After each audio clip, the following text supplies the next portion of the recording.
So again, welcome back from our recess.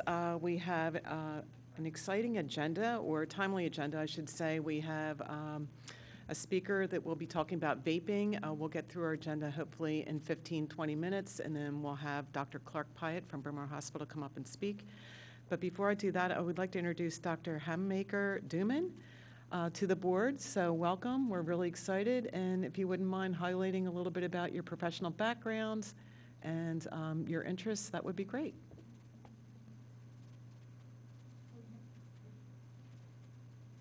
So I am Penn State trained as far as college and medical school, and then I did my residency in internal medicine and endocrinology fellowship at Jefferson. So I'm a practicing medical doctor.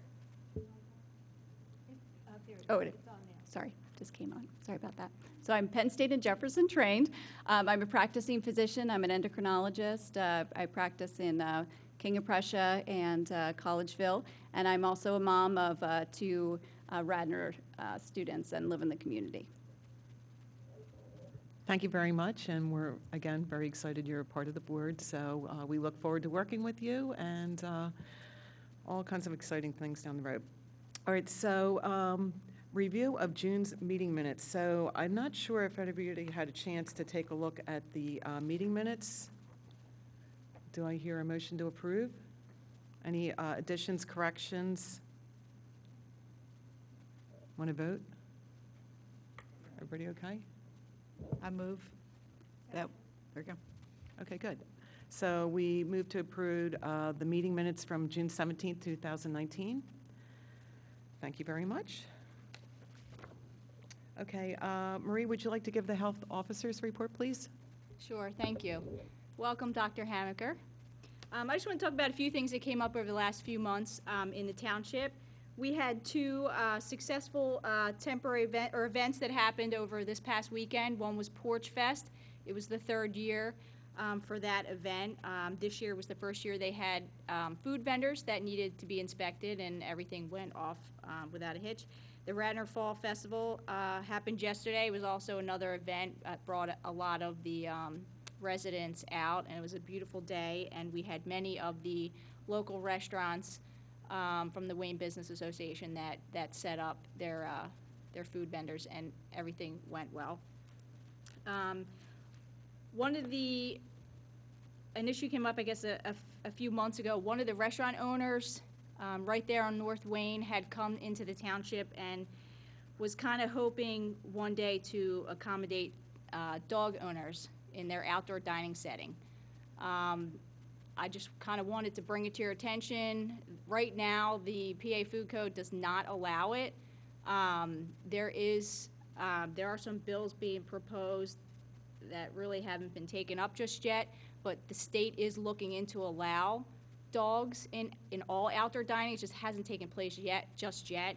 I did call around to the local, surrounding counties, and right now our immediate surrounding counties are allowing dogs at this point, with guidelines to maintain food safety. So I just wanted to kind of bring it to your attention. So Marie, would we need to wait until that's approved by the state, or is it a local ordinance or something the Board of Health would vote on and go to the commissioners? Well, I would imagine it would have to go to ordinance, right? So with the other surrounding counties, they didn't seem to have any ordinance. They were just leaving it upon the inspector. Or actually, in some cases, they were leaving it up to the restaurant owners to make the decision whether they would allow it. Just for your information, the board has considered this at least twice since I've been on the board. And the bottom line is the state code does not permit it. And whether our neighbors have decided just to look the other way or not, we don't operate that way. And we've talked to our state reps about getting that changed. I do want to say, personally, I'm in favor of that being a dog owner. And there are so many people now that own dogs and travel with their dogs. And I think that if there is some sort of contingency that the dog is well behaved and that the restaurant owner has a right to remove the dog if the dog is not behaving, then I think that would be a really, really great thing. So can we, as a board, attempt to contact the state, or how would we go about doing that? Well, you could. I don't know that it would do much good. As I said, we've already talked to our state reps about it. Dalen Leach is very much in favor of it. You know, he's a happy dog owner. And we had found some model ordinances, and typically they had to do with the dogs not being inside, and that they had to be well controlled. And there was some that had to do with the way you serve in a fashion that doesn't allow the dogs access to the food.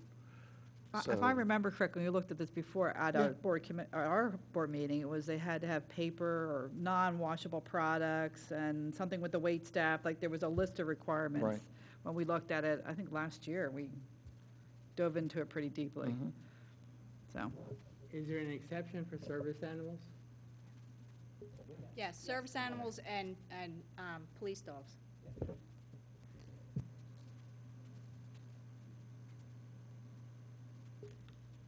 We also created a social media account, so we want to kind of be able to reach out and interact with the community. We are starting to post, some pictures of all the things our department is doing, so we're hoping you'll follow us on Twitter. We'll eventually get a Facebook page up when we get that situated. what's that handle for Twitter? It's Radnor Township Public Health. Okay. You can also, at the bottom of my email, I put an icon there you can just click on as well. Okay. A complaint, I just wanted to mention this, a complaint came in at Skunk Hollow from one of the residents. They said there was an area of the creek there, had a really foul-smelling odor, and it was foamy, and there were some other issues. We went out there and looked around where we thought that she had made the complaint. We didn't see anything. So at that point, I just directed her to the DEP website where she can put in, an environmental complaint.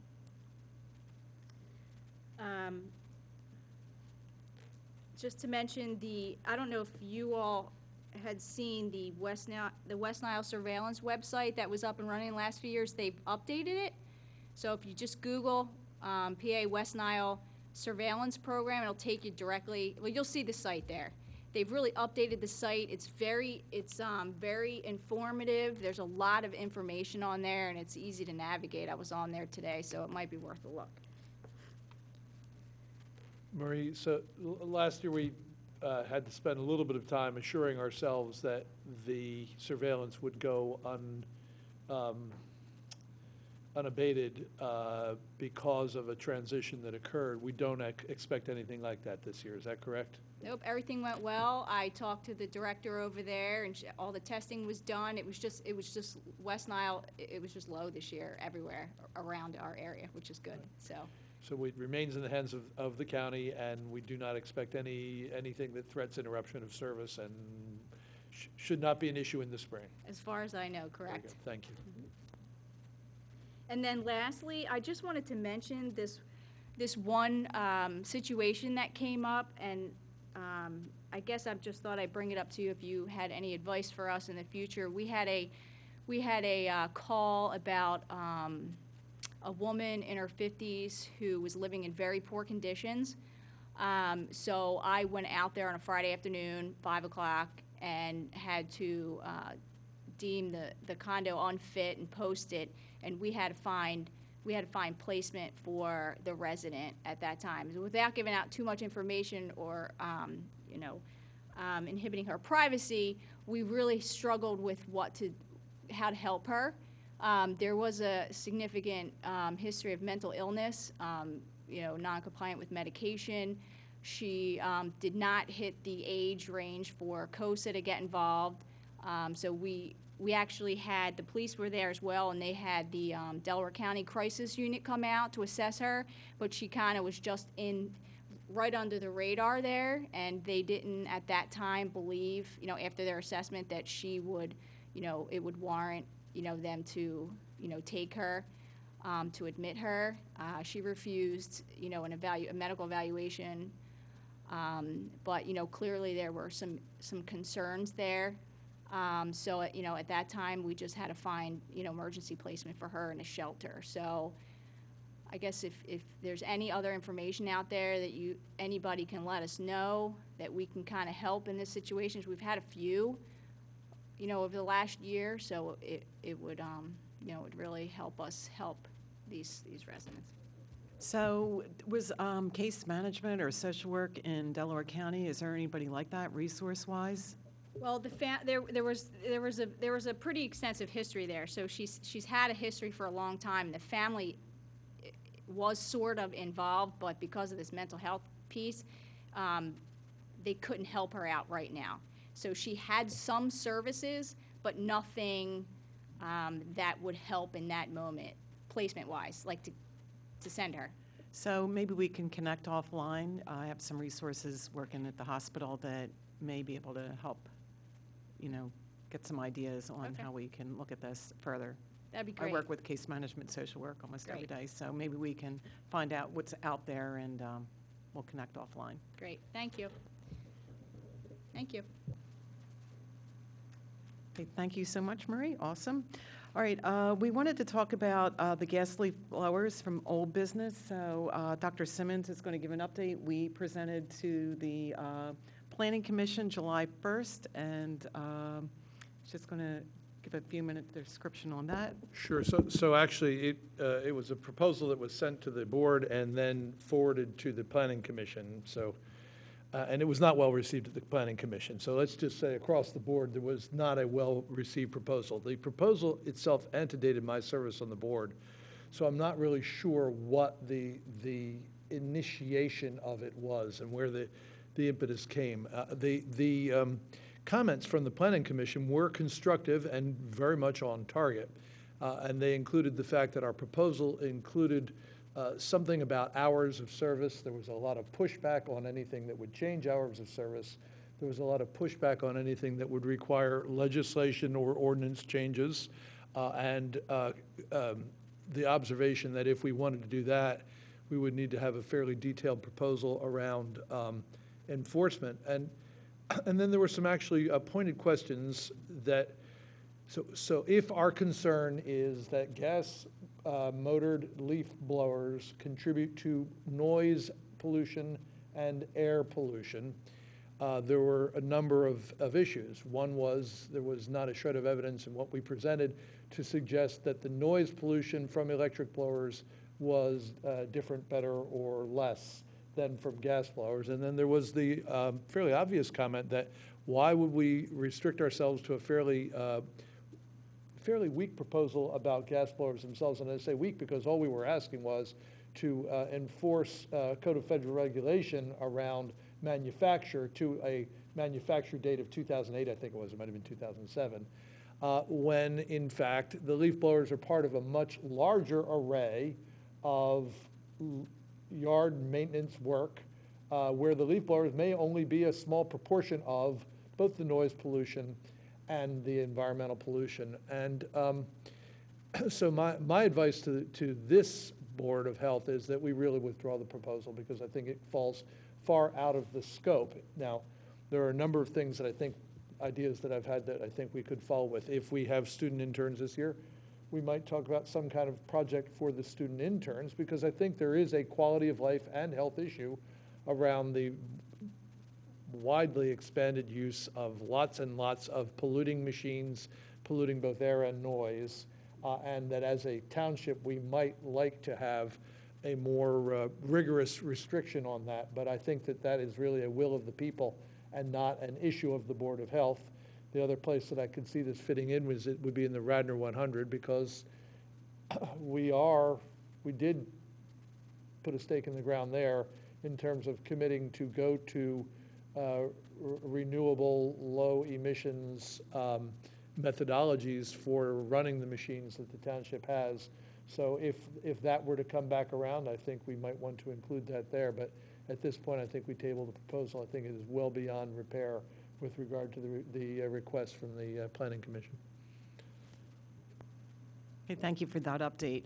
They were also curious about different ordinances in the surrounding townships, if they'd had anything on that. So I think maybe we could have been a little better prepared, but we weren't, I think there needs to be more on it. So for right now, we're going to wait on that. But thank you so much for the update. All right, some new business I wanted to speak about, PA House Bill 1075. I did reach out to Gail Morrison over the weekend, and I know this was discussed at the Board of Commissioners meeting last week. So the Board of Commissioners voted 5-1 in favor of sending a letter to the state legislature asking it to act on the pending legislation relating to House Bill 1075. So basically the supporting extreme risk protection order, which talks about guns for people that are at risk for harm. So that was good. And I will send out that link for you to be able to see that. There was a write-up in the Mainline Times about it, so you can read more about that. So it was voted in favor, and we did talk about that extreme risk at the last meeting. Just to note, Suicide Prevention Week was last week, so there's a lot of great information online to speak up and get help. So I wanted to point that out, September 8th to the 14th. That was last week. And we're going to talk next about vaping. So there's been a lot out there. I've been talking for about a year and a half on vaping, and things seem to really come to a head in terms of some toxic side effects of vaping. So we have our guest speaker, Dr. Clark Pyatt, here this evening. He's a medical director at Bryn Mawr Hospital and for critical care and pulmonary medicine.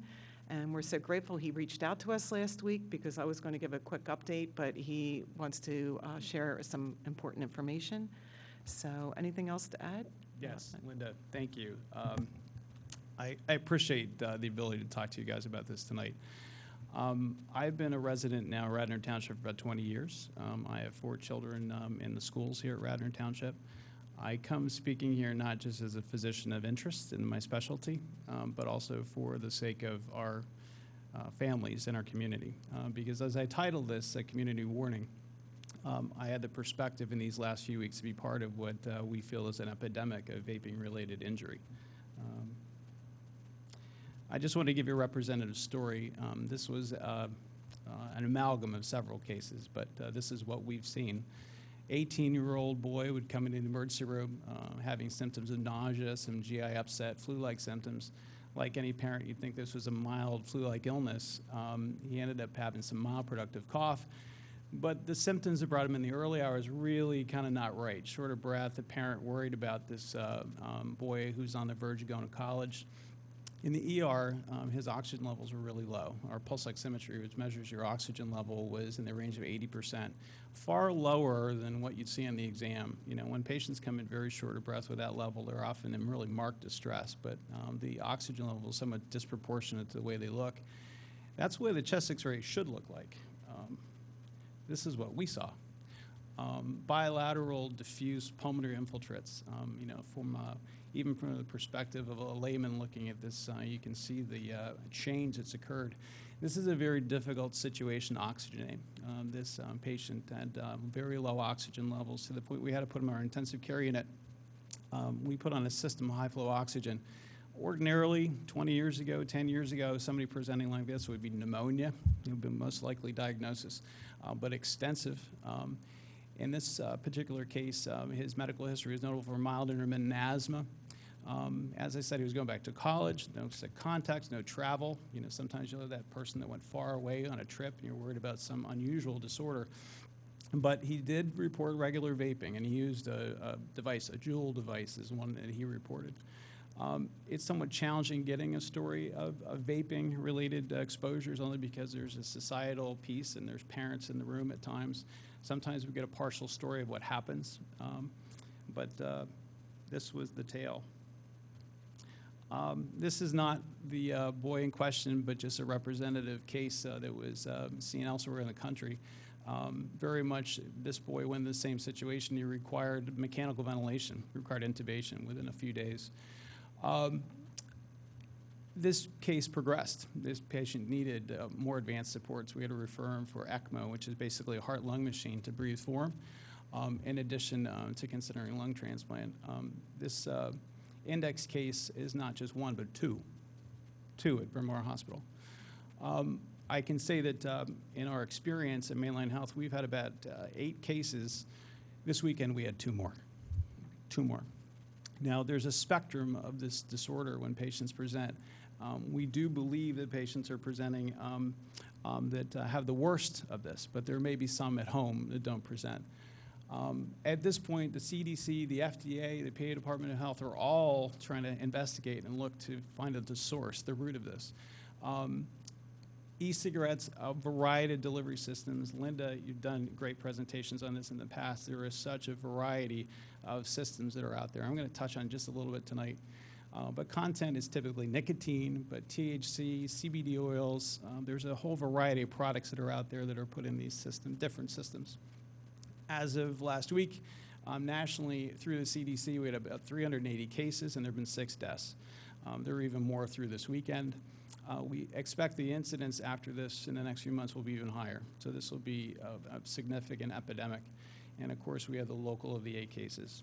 We're reporting all these to the CDC through poison control when they come through. Mainline Health is aware of this, and we're taking an active role in trying to not only notify, but come up with options for these cases when they come through. This was, I try to give you fresh news, and this is fresh. This is New England Journal from last week. This is looking at Wisconsin and Illinois. There was a group there was a cluster, 53 cases. If you look to who the median age is, it's 19 years of age. Symptoms are a little unusual in these cases, come in not only with respiratory symptoms, but GI symptoms. So the prodrome is not just respiratory. They have bilateral infiltrates, hypoxia is there. You can see of the patients, many were hospitalized, and 32% of them underwent mechanical intubation. You know, this is not something you come in that's innocuous. So when you present to the hospital, there's a high morbidity associated with this. THC was a predominant ingredient. So the THC would probably be of sources that were not from regulated product, but more illicit product from THC delivery systems. This is the data that we have through the New England Journal of Medicine, but the CDC is yet to put out a more broader consensus. And the search is ongoing in terms of where this is happening. Again, symptoms, we see non-productive cough, pleuritic chest pain. Shortness of breath can go on for several days, even weeks before patients come in. They think it's something else. You're that young, it's got to be something else, right? Parents who look at this also think it's a mild illness at first. They have tachycardia, fevers, and chills. The GI symptoms have been a hallmark for many of the cases we've seen. It was unusual in that they had some presenting with nausea and diarrhea as the principal symptoms. And in the ER, they're very hypoxic, more hypoxic than they should be when you see them. We have tried steroids for these patients. It's something that the CDC has mentioned. We are not confident that steroids alone are the agent, but it's something we employ. We often treat them for pneumonia. We're trying to exclude other sources for this. Again, most of the cases we've had, there's been a THC mentioned, but not confirmed, and it's very difficult to identify what that product is. We ask for the supply. We want to know what it looks like, but in no cases that we've had, we've actually seen the product provided to us so we could submit it.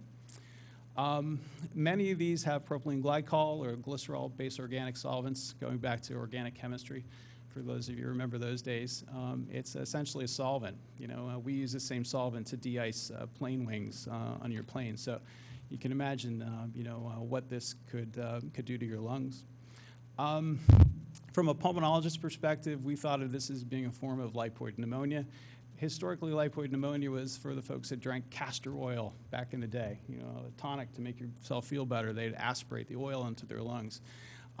It is possible, and we've seen macrophages laden with all this lipid within the lungs. So from the biopsies that have been done, it kind of concludes to that.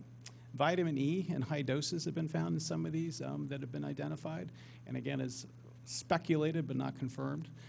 But black market THC products are probably behind some of this, so we really feel strongly that's behind it. There's been no source that we've had from a state-authorized THC supply.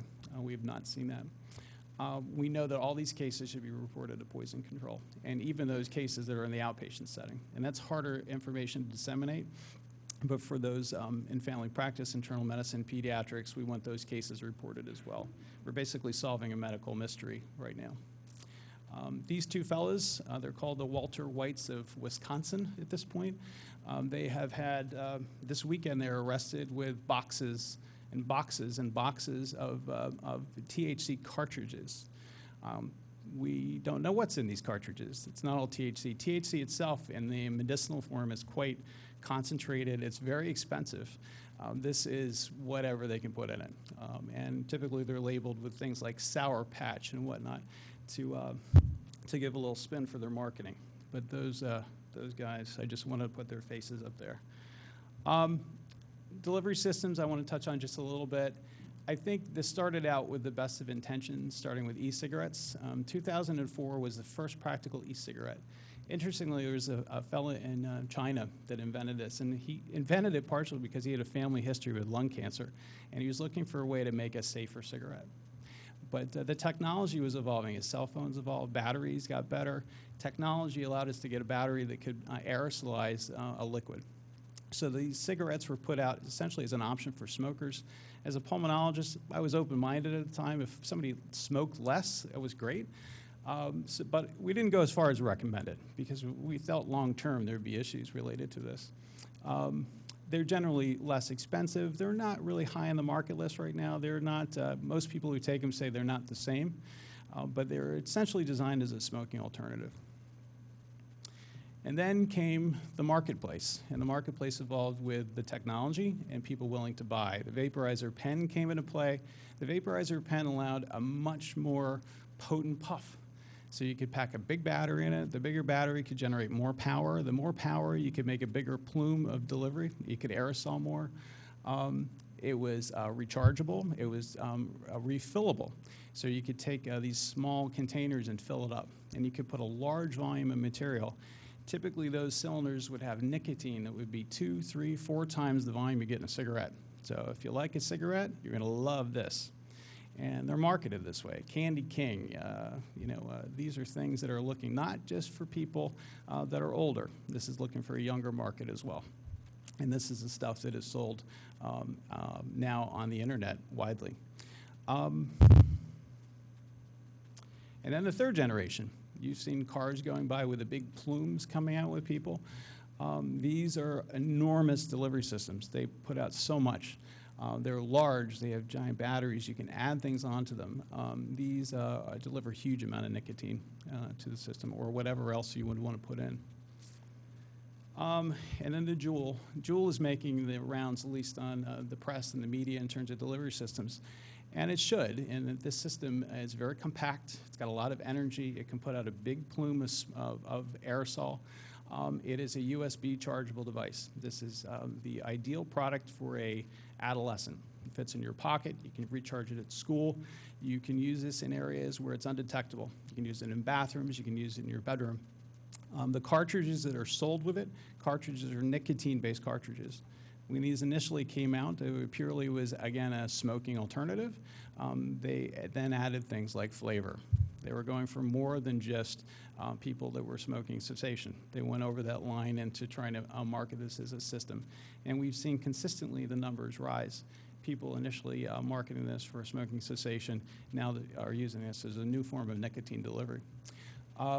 These cartridges, you'll see one right on the top of that one there. That's where that cartridge goes in. They sell ones currently, you can get them still locally with methanol. There's going to be a cigarette-like product with a Juul. But currently the local stores are not selling the flavored products. And I'll talk about those in a moment. The THC cartridges, you can get those for these as well, both legal and illegal. There are pod-based systems that fuel these. This is an example of an illicit one below. It's a Juul-compatible THC product. Again, who knows what's in that one? Going on the vaping-related lung disease, the cases that we've seen and worry about, we worry about the day-to-day issues related to vaping, the nicotine dependence, addictive. It's a substance designed to addict you to it. there's a normalizing behavior that goes on with this. We've gone from decades where smoking's bad, so it's rare to see kids smoking in school, to now, within the last 3 years, an exponential rise. And we have some younger visitors here today. They can probably speak. I'm not going to put them on the spot, but the stories we hear in the high school environment, the middle school environment, even in the grade school environment, this goes on. And as a parent, terrifying, to know it's there. This normalizing behavior, think it's okay to do. It's okay to do. The long-term effects for these delivery systems, we don't know.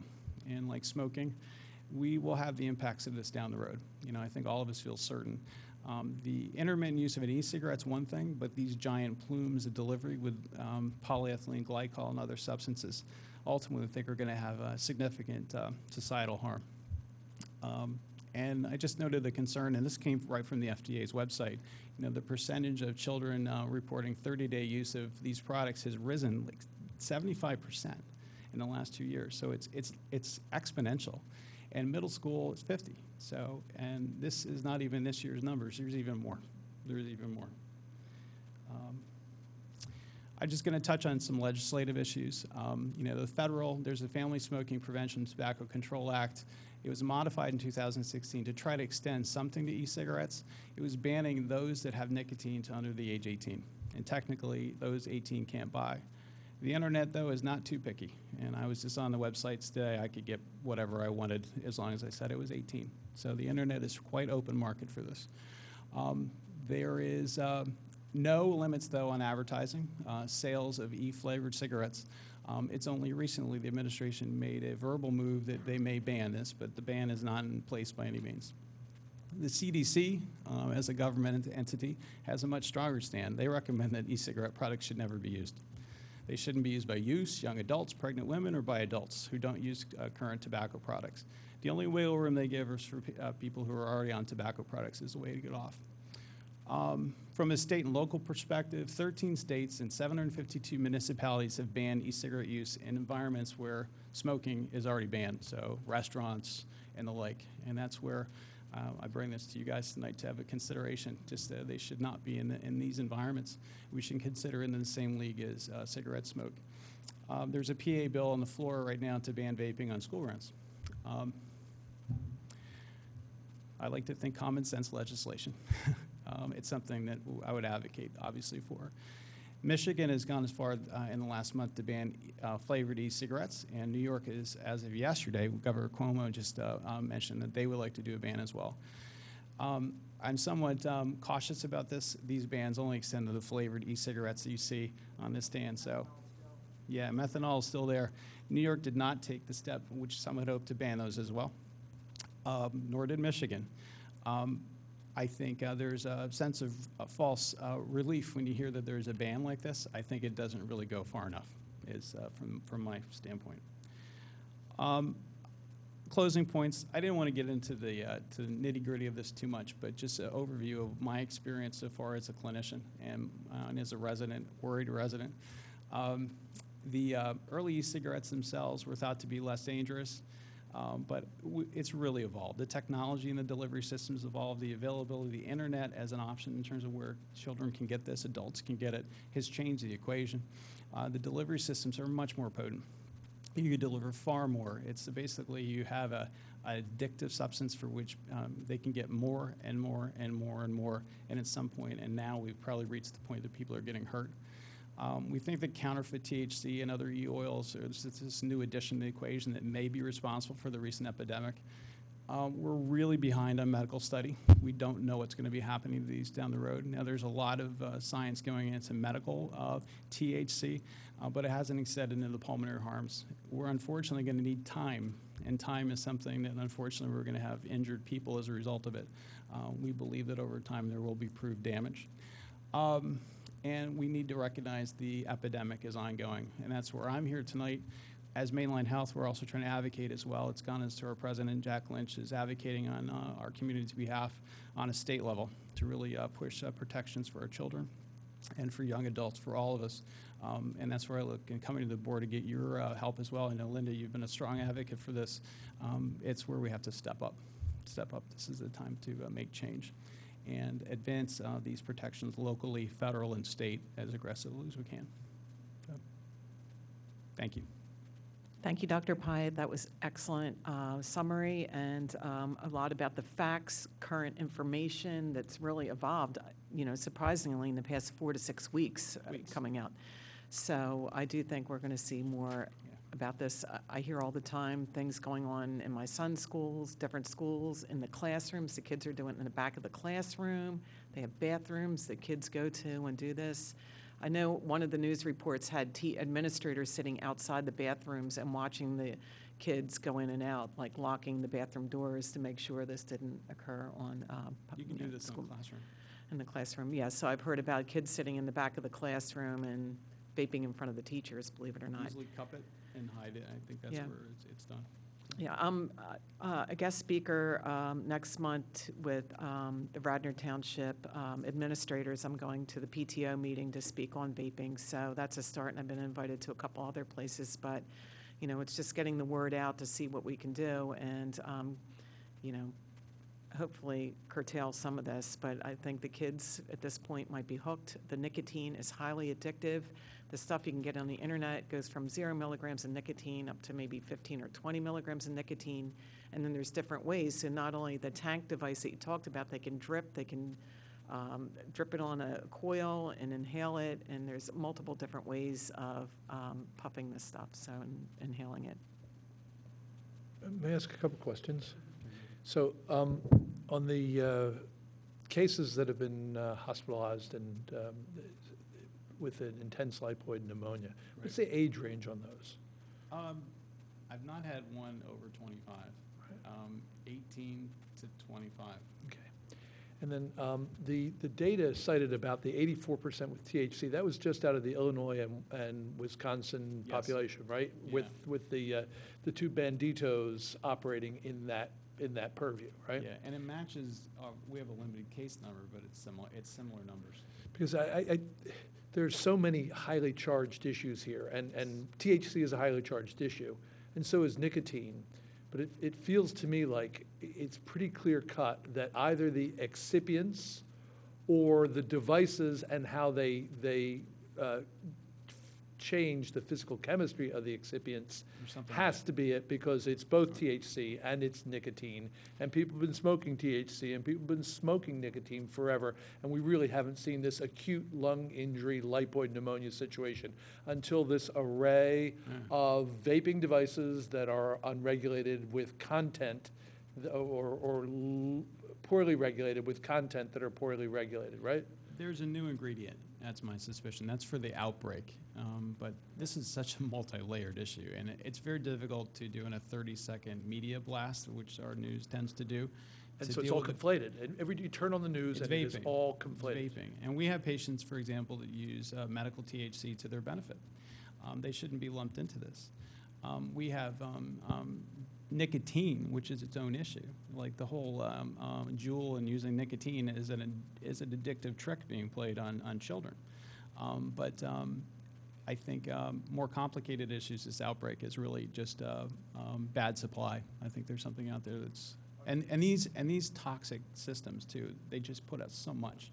It's more than, it's excessive. Are the nicotine preparations, nicotine is a very highly, pure nicotine is highly toxic. Are they adequately concentrated that skin exposure is problematic? Have you seen skin Yeah. exposure? It's been reported. We've not dealt with that, but I can only think the equivalent would be making grain alcohol bottles like this big and sending them out, and it's like, oh, it's twice as much, It's potency is it's uninterpretable. It's almost like the opioid epidemic where you get the same dose, same size, but it's 4 times more potent, and there's just not a recognition that size will make a difference. So, 2 things.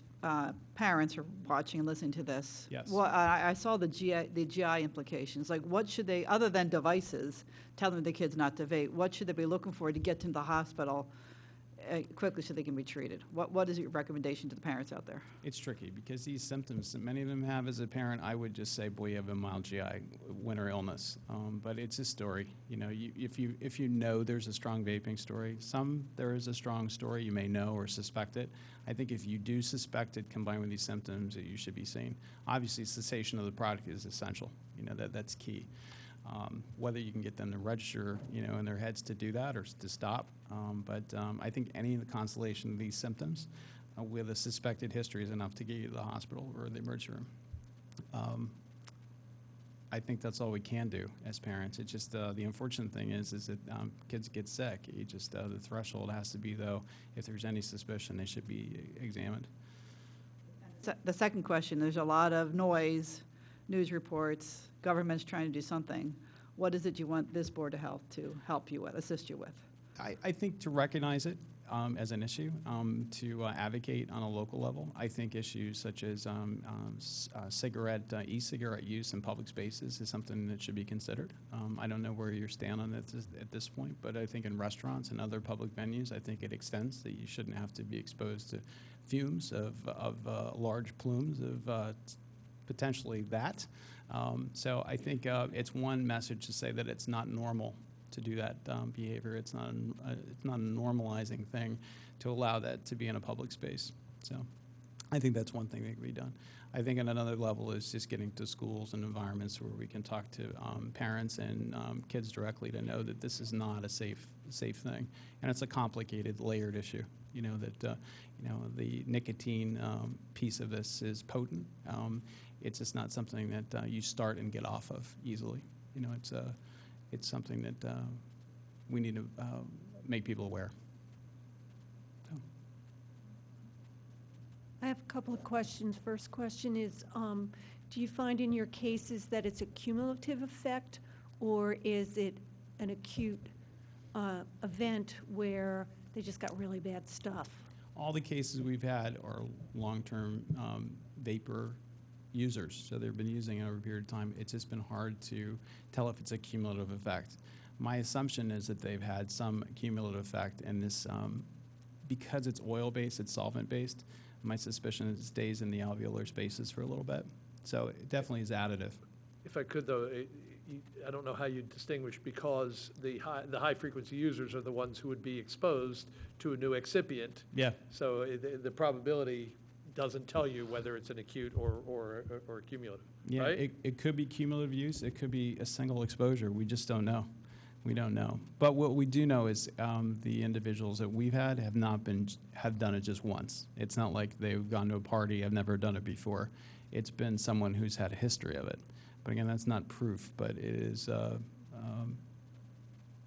we don't know.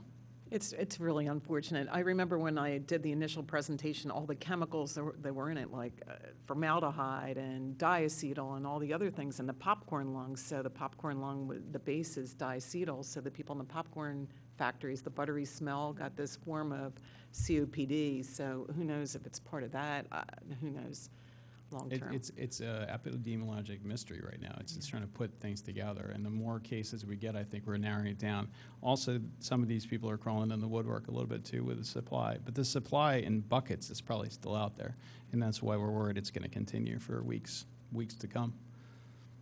The last question is, the vaping bars, are they regulated? The ones that you'd find in a The storefront. They have FDA requirements that they have to, for the liquids that they sell, I think they have to have labels on it. They have FDA inspections applied to their facilities, but the rigor of those inspections, there's no real sense of how rigorous that is.